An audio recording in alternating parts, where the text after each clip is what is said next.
લોકસભા ચૂંટણી વચ્ચે મોટા વરાછા ખાતે અમરેલી લોકસભાના ભાજપના ઉમેદવારે સ્નેહ મિલન સમારોહ યોજાયો હતો। સુરત ભાજપ દ્વારા લોકસભા ચૂંટણી લઈ પ્રચાર શરૂ કરી દેવાયો છે, ત્યારે સુરત લોકસભા બેઠકના ભાજપ ઉમેદવાર મુકેશ દલાલ માટે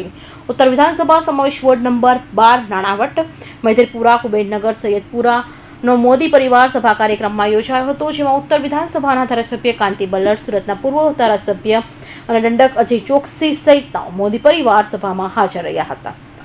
મારું નામ હસમુખ રાણા, હું ઉત્તર વિધાનસભા 160 ઓબીસી પ્રમુખ છું। આજરોજ મારા મત વિસ્તારમાં મોદી પરિવારની જે સભા રાખવામાં આવી છે, એમાં અત્યારે ઉપસ્થિત ધારાસભ્ય શ્રી કાંતિભાઈ બલ્લડ, પૂર્વ મેયર શ્રી જગદીશભાઈ પટેલ, મેયર શ્રી દક્ષેશભાઈ માવાણી, પૂર્વ કોર્પોરેટર અમારા દાસભાઈ ડાંગલા, અમારા વોર્ડના પ્રમુખ બિપિનભાઈ ગાયત્રી, કોર્પોરેટર શ્રી કિશોરભાઈ મૈયાણી, રાકેશભાઈ માળી, કોર્પોરેટર શ્રી હેમલતાબેન રાવતકા, આરતીબેન પટેલ અત્યારે અહીં ઉપસ્થિત છે।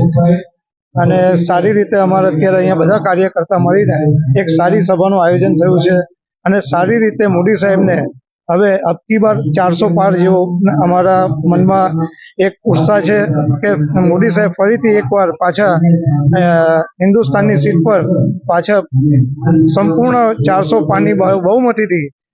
પાછા સ્થાપિત થઈ અને બેસે હિન્દુસ્તાનની ગાડી પર, એવી અમારા સૌ કાર્યકર્તાની મનથી એમને